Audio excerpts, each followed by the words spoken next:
আল্লাহ নবী ১৫০০ সাহাবায়ে কেরাম নিয়ে ময়দানে গেছে। ১০০০ মুসলমান মুমিন নিয়ে ময়দানে উহুদের ময়দানে গেলেন। ওই দিক দিয়ে আবু সুফিয়ান ৩০০০ কাফের নিয়ে উহুদের ময়দানে আসলো। কাফেররা ৩০০০, সাহাবায়ে কেরাম মাত্র ১০০০।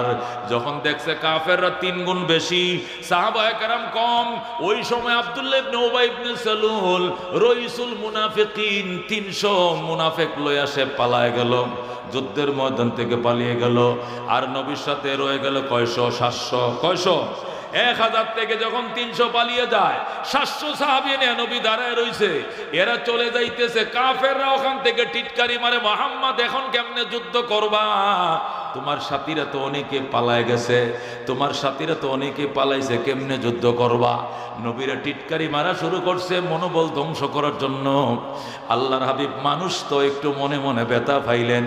আল্লাহরা ডাক দেখো, আল্লাহ তুমি তো দেখছো এই আব্দুল্লাহ যুদ্ধ করবে না, আগে ময়দানে না আসলেই তো পারতো, কেন ময়দানে আসলো? কেন যুদ্ধের আগ মুহূর্তে পালিয়ে গেল? নিজে তো পলাও নাই, আমার সাথীদের মনোবল তোমরা ধ্বংস করেছো। আল্লাহর দরবারে বিচার দিলাম, আল্লাহ আমি কিন্তু এই ৭০০ নিয়েই দাঁড়ায় আছি, তুমি সাহায্য করো। তোরা করো আল্লাহু আকবার। সাথে সাথে আমার আল্লাহ ডাক দেয়া কয়া, আইয়ুহান নবী হাসবুকাল্লাহ ওয়া মান ইত্তাবাকা মিনাল মুমিনিন। বলেন আল্লাহু আকবার। আমার বন্ধু আপনি কাইদেন না, টেনশন করবেন না, কিসের মনোবল ধ্বংস হয়ে যায়? তো মনোবল ধ্বংস হবে না। ৩০০ না মাত্র গেছে, ৭০০ জন হাঁটু গাড়ায় দাঁড়ায় রয়েছে। আল্লাহু আকবার। ইয়া আইয়ুহান নবী, ওগো আমার বন্ধু, হাসবুকাল্লাহ, আপনি ৭০০ সাহাবী নিয়ে কাইদেন না, চোখের পানি মুইছা ফেলেন, মনটা শক্ত করেন, আল্লাহ আপনার জন্য যথেষ্ট। বলেন আল্লাহু আকবার। নবী কা আপনি যে যথেষ্ট এটা তো আমি জানি, এটা আমি মানি, এটা আমি বিশ্বাস করি, তারপরেও তো দুনিয়াতে যুদ্ধ করলে ডাইনে বামে কিছু লোক থাকা লাগে। আল্লাহ কা আছে তো, নাই তো এমন না, আছে তো। ওয়ামান ইত্তাবাকা মিনাল মুমিনিন, আপনার অনুসারী ৭০০ সাহাবী এখনো দাঁড়িয়ে রয়েছে। যেরকম আল্লাহু আকবার। এই সাহাবায়ে কেরামের নাম বইলা আল্লাহ তার বন্ধুকে দুঃসময়ে সান্ত্বনা দেয়। যে সাহাবীর নাম নিয়া ওই সাহাবী নিয়েও বুঝে তুমি সমালোচনা করো, এদের দোষ তুমি খুঁজো। সাহাবীদের দোষ যদি কেউ খুঁজে, তাহলে নামাজ ইসলামের মধ্যে দোষ আইসা যাবে, কোরআনের মধ্যে দোষ আইসা যাবে, জিহাদের মধ্যে দোষ আসবে। কারণ সাহাবায়ে কেরামের নামাজ আমরা দেখছি না, নবীর নামাজ আমরা দেখছি না, সাহাবীরা দেখছে। আচ্ছা, নবীর কোরআন আমরা শুনছি না সাহাবীরা শুনছে? কোরআন আমরা লেখছি না সাহাবায়ে কেরাম লেখছে? হাদিস আমাদেরকে শুনাইছে নবী না সাহাবীদেরকে শুনাইছে? ওই হাদিস আমরা লেখছি না সাহাবায়ে কেরাম লেখছে? সুতরাং সাহাবায়ে কেরামের জীবনে যদি খুদ বাইর করতে পারো, তাহলে ইসলামের মধ্যে খুদ বাইর করে ফেলবা। তুমি নামাজের মধ্যে খুদ ধরবা, রোজার মধ্যে খুদ ধরবা, জিহাদের মধ্যে খুদ ধরবা, পুরা ইসলামটা কলঙ্কিত হয়ে যাবে।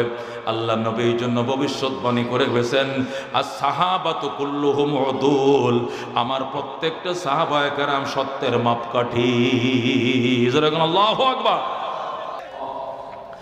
আল্লাহ বলেন, মুহাম্মাদুর রাসূলুল্লাহ ওয়াল্লাযীনা মাহু আশিদ্দাউ আলাল কুফার রুহামাউ বাইনাহুম তারাহুম রুকআন সুজদান ইয়াবতাগুনা ফাদলাম মিনাল্লাহি ওয়া রিদওয়ানা। যেরকম সুবহানাল্লাহ। সাহেবুন সাথী, সাহেবুন সাথী, সাহাবা সিহাবা, আসহাবুন সাথীগণ, বহু সাথী। সাহেবুন এক সাথী, এক বচন। সাহাবা সিহাবা আসহাবুন বহু সাথী। সাহাবায়ে কেরাম আসহাবুন নবী সাল্লাল্লাহু আলাইহি ওয়াসাল্লাম আল্লাহর হাবিবের কেমন সাথী, আল্লাহর কাছে কেমন গ্রহণযোগ্য সাথী, আল্লাহর হাবিবের কত কলিজার টুকরা সাথী, তাদের সাথে তাদের জীবন আদর্শের সাথে ইসলাম কত অতপ্রতভাবে জড়িত, এর কিছু উদাহরণ, এর কিছু দালাইল আপনাদের সামনে তুলে ধরতে চাই। শুনতে রাজি আছেন? কারা কারা হাত তোলেন? লিল্লাহ তাকবীর। আল কোরআনের আলো, আল হাদিসের আলো। আল্লাহ কবুল করেন, জোরে কোন আমিন। দোস্ত, সাহাবায়ে কেরামের জামানার ওই সোনালী জামানার ইতিহাস যদি সামনে না আনো, আর এই অনুকরণে যদি আল্লাহর জমিনে আল্লাহর দিন প্রতিষ্ঠা না করো, তাহলে দল বদল হবে, শুধু লাউ যায় কদু আসবে, শুধু নামের চেঞ্জ হবে, বাঙালির ভাগ্যের পরিবর্তন ঘটবে না, ঘটবে না, ঘটবে না। কথা ঠিক কিনা? যেই লাউ সেই কদুই হবে, শুধু পরিবর্তন নামের হবে, কামের বেলা সবাই সমান। কেউ বানাইছে আয়নাগর, এর চেয়ে ভয়ঙ্কর ঘর নতুন যারা যাবে তারাও বানাইতে সক্ষম। কথা ঠিক কিনা? সুতরাং বাঙালি কিয়ামতের ফজর হবে, ভাগ্যের পরিবর্তন হবে না আল্লাহর কোরআন তার জমিনে প্রতিষ্ঠা করা ছাড়া। কথা ঠিক কিনা? এই জন্য সাহাবায়ে কেরামের কিছু আলোচনা আপনাদেরকে শোনাই, অনুমান হবে সাহাবায়ে কেরাম কেমন ছিলেন, কেমন ছিল তাদের আদর্শের দৃষ্টান্ত। অনুশোচনা তৈরি হলে একজনও যদি ভাবে, দুইজনও যদি ভাবে, ভাবতে ভাবতে সোনালী যুগের দিকে ধাপে ধাপ আমাদেরকে আগানোর সুযোগ হবে। কথা ঠিক কিনা? দোস্ত, সাহাবায়ে কেরাম কাকে বলে? আল্লাহর হাবিব পরিষ্কার বলেছেন, আসহাবিকান নুজুম ফাবিআইহিম ইকতাদাইতুম ইহতাদাইতুম। আমার প্রত্যেকটা সাহাবায়ে কেরাম আকাশের নক্ষত্রের তুল্য, যে কোনো আদনা সাহাবীর অনুসরণ করলে তোমার জন্য হেদায়েতের গ্যারান্টি আছে। কথা ঠিক কিনা? শুধু আবু বকর, ওমর, উসমান, আলী এই চারজনের অনুসরণ করলে হেদায়েত পাবে এমনটা নয়। নবী বলেন, আমার যে কোনো একটা আদনা সাহাবীর অনুসরণ করবা তুমি হেদায়েত পাওয়া যাইবা, তাকে বলে সাহাবায়ে কেরাম। যেরকম আল্লাহু আকবার। আকীদার কিতাবের মধ্যে লেখে, মা আমানা বিরাসূলিন লাম ইউকিরা আসহাবাহু। ওই ব্যক্তি নবীর উপর ঈমান আনে নাই যে ব্যক্তি নবীর সাহাবীকে ইজ্জত করে না, যে ব্যক্তি নবীর সাহাবীকে অকার করে না, ইজ্জত করে না, প্রকৃতপক্ষে ওই লোকটা নবীকেও মানে না, নবীর প্রতিও তার ঈমান নাই। কথা ঠিক কিনা? এই জন্য সাহাবায়ে কেরাম, ও বন্ধু, সাহাবায়ে কেরামের ব্যাপারে অত্যন্ত সাবধান। আল্লাহ রাব্বুল আলামিন পরিষ্কার বলছেন, আমিনু কামা আমানান নাস। ও মক্কার মুশরিকেরা, মদিনার মুনাফিকেরা, ঈমান তোমরা ওইভাবে আনো যেভাবে ঈমান এনেছেন সাহাবায়ে কেরাম। কথা ঠিক কিনা? আমিনু কামা আমানান নাস, ঈমান তোমরা ওইভাবে আনো যেভাবে সাহাবায়ে কেরাম ঈমান এনেছেন। সুতরাং আমাদের ঈমানের জন্য সাহাবায়ে কেরামের ঈমান হলো আইডল, আইকন, নকশা, নমুনা। কথা কোন ঠিক কিনা? আমাদের ঈমান যদি সাহাবায়ে কেরামের ঈমানের সাথে মিলে, এই ঈমান গ্রহণযোগ্য, নতুবা গ্রহণযোগ্য নয়। কথা কোন ঠিক কিনা? আল্লাহ অন্য আয়াতের মধ্যে বলেন, ফাইন আমানু বিমিসলি মা আমানতুম বিহি ফাকাদ ইহতাদাও, ফাইন আমানু বিমিসলি মা আমানতুম বিহি ফাকাদ ইহতাদাও। আল্লাহ বলেন, যদি মক্কার মুশরিকেরা, মদিনার মুনাফিকেরা ওইভাবে ঈমান আনতো যেভাবে তোমরা সাহাবায়ে কেরাম ঈমান এনেছো, ফাকাদ ইহতাদাও, তারা নিশ্চয়ই নিশ্চয় হেদায়েতের মালিক হইতো। কতক্ষণ ঠিক কিনা? কি বোঝা গেল দুইটা আয়াত দ্বারা? আমাদের ঈমান, সাহাবায়ে কেরামের ঈমান, আমাদের ঈমানের জন্য সাহাবায়ে কেরামের ঈমান হলো আইডল, নকশা, নমুনা। কতক্ষণ ঠিক কিনা? আমাদের আমল সাহাবায়ে কেরামের আমলের সাথে মিললে এটাও গ্রহণযোগ্য, নতুবা আমাদের আমলও গ্রহণযোগ্য নয়। আল্লাহ পরিষ্কার বলে দিয়েছেন, ওমাই ইউশাকিকির রাসূল মিন বাদি মা তাবায়্যানা লাহুল হুদা ওয়া ইয়াত্তাবি গায়রা সাবিলিল মুমিনিন নুওয়াল্লিহি মা তাওয়াল্লা ওয়া নুসলিহি জাহান্নাম ওয়া সাআত মাসীরা। আল্লাহু আকবার। আল্লাহ বলেন, ওমাই ইউশাকিকির রাসূলা, যারা রাসূলের বিরোধিতা করবা, আমার বন্ধু মুহাম্মদুর রাসূলুল্লাহর বিরোধিতা যারা করবা, মিন বাদি মা তাবায়্যানা লাহুল হুদা, তোমার সামনে হেদায়েতের পথ পরিষ্কার হওয়ার পরেও যদি রাসূলের বিরোধিতা করো, ওয়া ইয়াত্তাবি গায়রা সাবিলিল মুমিনিন, এবং সাহাবায়ে কেরামের রাস্তা বাদ দিয়ে অন্য রাস্তার অনুসরণ করো, নুওয়াল্লিহি মা তাওয়াল্লা, যেতে দেওয়া হবে তুমি যেদিক যেতে চাও, ফিরতে দেওয়া হবে তুমি যেদিক ফিরতে চাও। তবে মনে রাখো, নুসলিহি জাহান্নাম, অবশেষ তোমাকে দগ্ধ করব জাহান্নামের আগুনে। জোরে কর নাউযুবিল্লাহ। তোমার যদি মন চায় বান্ডা দিতে যাইবা, যাইতে পারবা, মন চায় দেওয়ানবাগে মুরিদ হইতে হইতে পারবা, রাজারবাগ যাইবা, যাইতে পারবা, মাইজ বান্ডার যাইবা, যাইতে পারবা, আট্রসি যাইবা, যাইতে পারবা, যে কোনো শিরিকের কাজে তুমি জয়েন করতে পারবা, কাদিয়ানি হইলে হইতে পারবা, সাদিয়ানি হইলে হইতে পারবা। কথা কোন ঠিক কিনা? তবে মনে রাখো, নুসলিহি জাহান্নাম, অবশেষ আমি দগ্ধ করব জাহান্নামের আগুনে। জোরে কর নাউযুবিল্লাহ। এই জন্যই সাহাবায়ে কেরামের পথের বিপরীত যাইয়া জাহান্নাম থেকে বাঁচার বিকল্প কোনো রাস্তা নাই, পরিষ্কার বলে দিয়েছেন আমার আল্লাহ। এই জন্য দুস্থ সাহাবায়ে কেরাম অনুসরণ আমাদের জন্য অত্যন্ত জরুরি। আল্লাহর হাবিব পরিষ্কার বলে দিয়েছেন, আল্লাহ আল্লাহ ফি আসহাবি, আল্লাহর দোহাই, আল্লাহর কসম, আল্লাহর কসম আমার সাহাবায়ে কেরামের ব্যাপারে, লা তাত্তাখিযুহুম গরাদাম মিন বাদি, আমার ইন্তেকালের পরে সাহাবায়ে কেরামকে তোমরা টার্গেট বানাইও না। আমার মৃত্যুর পরে, আমি নবীর তিরুদানের পর সাহাবায়ে কেরামকে টার্গেট বানাইও না। ফামান আহাব্বাহুম ফাবিহুব্বি আহাব্বাহুম, যারা সাহাবায়ে কেরামকে মহব্বত করবে, আমি নবীর প্রতি মহব্বত আছে বলেই তাদেরকে মহব্বত করবে। ওমান আবগাযাহুম ফাবিবুগযি আবগাযাহুম, যারা সাহাবায়ে কেরামের সাথে বিদ্বেষ রাখবে, আমি নবীর সাথেই প্রকৃতপক্ষে তোমার বিদ্বেষ, এই জন্য বিদ্বেষ, কথা কোন ঠিক কিনা? আমাকে ভালোবাসবা অথচ আমার সাহাবীকে ভালোবাসবা না, এটা কোনোদিন হয় না। হাবিবুল হাবিবে হাবিবুন, কথা কোন ঠিক কিনা? বন্ধুর বন্ধু বন্ধু, আর বন্ধুর দুশ্মনও তোমার দুশ্মন, কথা কোন ঠিক কিনা? এই জন্য দুস্থ খবরদার, সাহাবায়ে কেরামের ব্যাপারে অত্যন্ত সাবধান।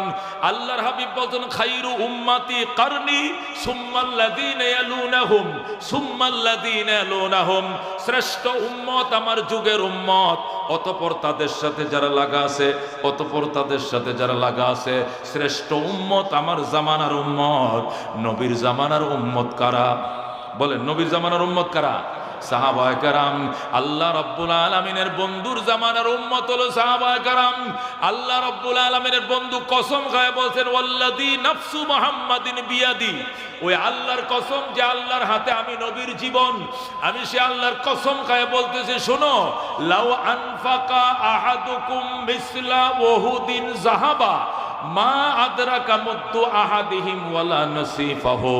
আল্লাহর হাবিব পরিষ্কার বলেছেন, লাউ আনফাকা আহাদুকুম, তোমাদের কেউ যদি খরচ করে, দান করে, মিসলা উহুদিন যাহাবা, উহুদ পাহাড় বরাবর স্বর্ণ যদি দান করো, তোমাদের কেউ যদি উহুদ পাহাড় বরাবর সোনা দান করে, মা আদরাকা মুদ্দা আহাদিহিম, সাহাবায়ে কেরামের এক মুদ বরাবর পৌঁছাইতে পারবে না, ওয়ালা নসিফাহু, এবং তার আধা মুদ বরাবর পৌঁছাইতে পারবে না। মুদ কাকে বলে? মুহাদ্দিসিনে কেরাম লেখেন, মুদ মানে মুঠ। মুদ মানে কি? মুঠ, এক মুঠ। এক মুদ মানে এক মুঠ। কোন কোন বিশ্লেষক লিখেছেন মুদ মানে শের। মুদ মানে কি? শের। 1 কেজির থেকে 300 টাকা কম, 1 কেজির থেকে 300 টাকা কম। আগের দিনে যে গোল ফাতর ছিল, ওই ফাতরের এক শেরকে কি বলা হয়? আরবিতে মুদ বলা হয়। রসুল বলেন, ওই আল্লাহর কসম, আল্লাযী নাফসু মুহাম্মাদিন বিয়াদি, ওই আল্লাহর কসম যা, যে আল্লাহর হাতে আমি মুহাম্মাদের জীবন, আমি আল্লাহর শপথ করে বলছি, লাউ আনফাকা আহাদুকুম মিসলা উহুদিন যাহাবা, তোমাদের কেউ যদি উহুদ পাহাড় বরাবর সোনা দান করে, মা আদরাকা মুদ্দু আহাদিহিম, সাহাবায়ে কেরামের এক মুদ মানে এক শের বরাবর সওয়াব পাইবা না, ওয়ালা নসিফাহু, এবং এমন কি আধা শের বরাবর সওয়াবও পাইবা না। আল্লাহু আকবার। কথাটা বুঝছেন নি কি বলছে? মুহাদ্দিসিনে কেরাম লেখেন, নবী যখন এই হাদিসটা বয়ান করছেন, তখন আরবে 8,500 পাহাড় ছিল। কয় হাজার? খেয়াল করে শুনেন, এই হাদিস রসুল যখন বয়ান করছেন, তখন আরবে কয় হাজার পাহাড়। এখন কিছু পাহাড় কমে গেছে, এগুলো বোলডোজার দিয়া বিভিন্ন পাহাড় সৌদি গভর্নমেন্টটা কাইটে এটা সমতল ভূমি বানাইছে। এই জন্য নবীর জামানার কথা বলতেছি। নবীদের জামানায় আরবে পাহাড় ছিল 8,500, 8,500। কতগুলো পাহাড়? জোরে গেল, কত পাহাড়? 8,500 পাহাড়। এই 8,500 পাহাড়ের মধ্যে সবচেয়ে বড় পাহাড় ছিল উহুদ পাহাড়। আরব দেশে, আমাদের দেশে তো নেপাল পাহাড় আছেই, ওইটা না। আরবের 8,500 পাহাড়ের মধ্যে সবচেয়ে বড় পাহাড় কি? উহুদ পাহাড়। নবীজি যে কোনো বড় আমল, যে কোনো আমলের সওয়াব বেশি বোঝানোর জন্য উহুদ পাহাড়কে তুলনা করেছেন। কতক্ষণ ঠিক কিনা? এখানেও তিনি এটাই বলছেন, লাউ আনফাকা আহাদুকুম মিসলা উহুদিন যাহাবা, তোমাদের কেউ যদি উহুদ পাহাড় বরাবর স্বর্ণ দান করে, মানে উহুদ পাহাড় মানে কি? 14.5 কিলোমিটার লম্বা। যেরকম আল্লাহু আকবার। মদিনা শরীফের উত্তরে উহুদ পাহাড়, যারা গেছেন জানেন।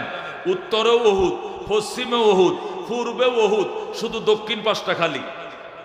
কিলোমিটারে 14.5 কিলোমিটার লম্বা পাহাড়টা। যেরকম আল্লাহু আকবার।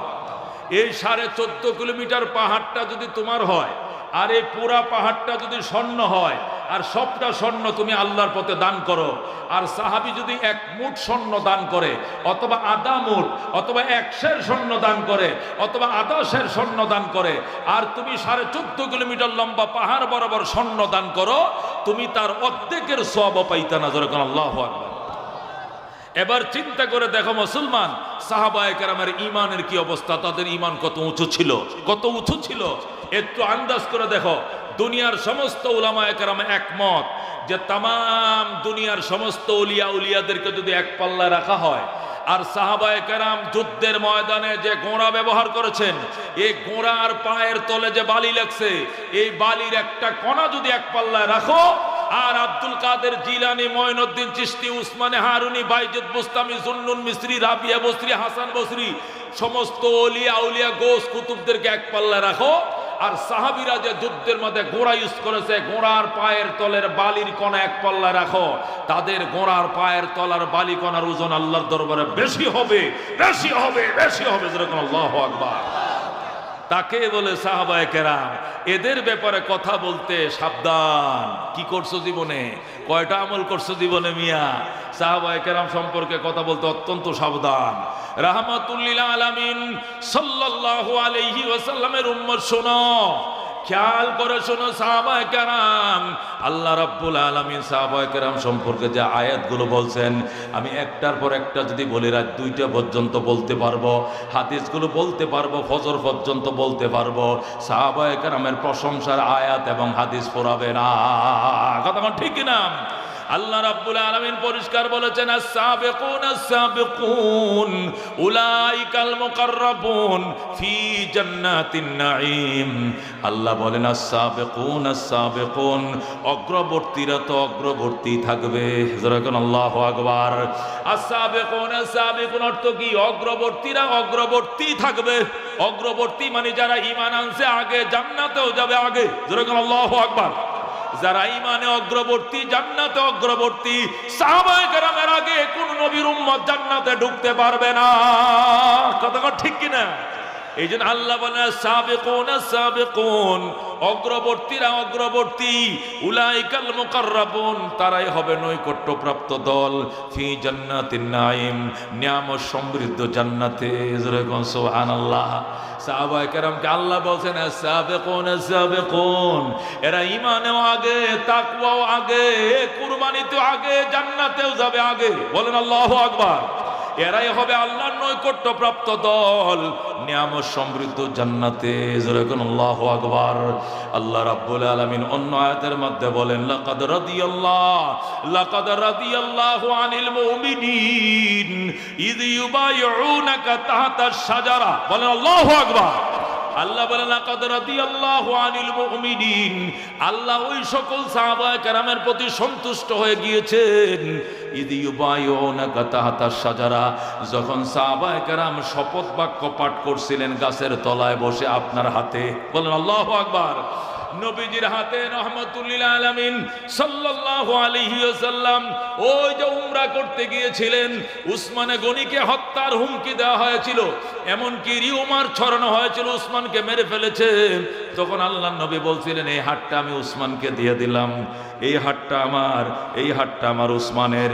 উসমানের রক্তের প্রতিশোধ না নিয়ে কেউ মদিনায় ফিরবো না। কারা কারা বায়াত গ্রহণ করবা বলো? ওই সময় 1450 জন সাহাবী, প্রায় 1500 সাহাবী একসাথে গাছের তলে বসে নবীর কাছে বায়াত গ্রহণ করেছিল। সুবহানাল্লাহ। যখন তারা বায়াত গ্রহণ করেছে, বায়াত গ্রহণ করতে দেরি, তাদের জন্য সন্তুষ্টির আয়াত নাজিল হইতে দেরি হয় নাই। বলেন আল্লাহু আকবার। আল্লাহ বলেন লাকাদ রাদিয়াল্লাহু আনিল মুমিনিন, নিশ্চয়ই আমি আল্লাহ সন্তুষ্ট হয়ে গেলাম ওই সকল ঈমানদারদের প্রতি, সাহাবায়ে কেরামের প্রতি। ইয ইউবাইউনাকা, যখন তারা আপনার হাতে বায়াত গ্রহণ করছিল, তাহতাশ শাজারা, গাছের তলায়। আল্লাহু আকবার। এই জন্য দোস্ত সাহাবায়ে কেরামের রেজওয়ান, এখন তো 1500 জন্য রাজের হাজির কথা বলছেন, অন্য আয়াতের মধ্যে সকল সাহাবীদের জন্য বলেছেন রাদিয়াল্লাহু আনহুম ওয়া রাদু আন, রাদিয়াল্লাহু আনহুম ওয়া রাদু আন। আল্লাহ বলেন আমি আল্লাহ সাহাবায়ে কেরামের প্রতি সন্তুষ্ট, সাহাবায়ে কেরাম আমি আল্লাহর প্রতি সন্তুষ্ট। জোরে কোন সুবহানাল্লাহ।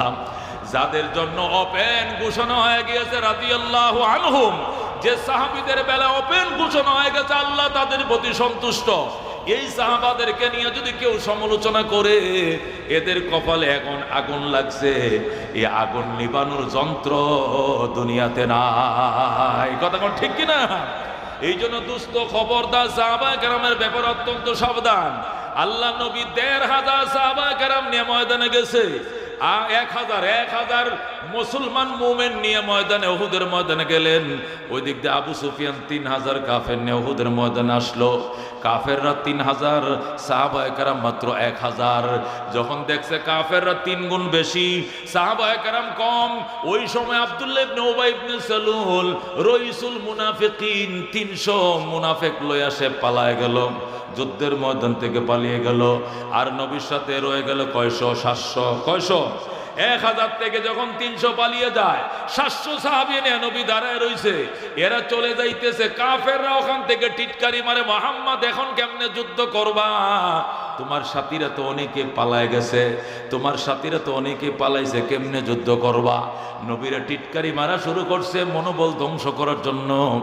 আল্লাহর হাবিব মানুষ তো একটু মনে মনে ব্যথা পাইলেন। আল্লাহরা ডাক দেখো, আল্লাহ তুমি তো দেখছো এই আব্দুল্লাহ যুদ্ধ করবে না, আগে ময়দানে না আসলেই তো পারতো, কেন ময়দানে আসলো? কেন যুদ্ধের আগ মুহূর্তে পালিয়ে গেল? নিজে তো পলাও নাই, আমার সাথীদের মনোবল তোমরা ধ্বংস করেছো। আল্লাহর দরবারে বিচার দিলাম, আল্লাহ আমি কিন্তু এই ৭০০ নিয়েই দাঁড়ায় আছি, তুমি সাহায্য করো। তোরা আল্লাহু আকবার।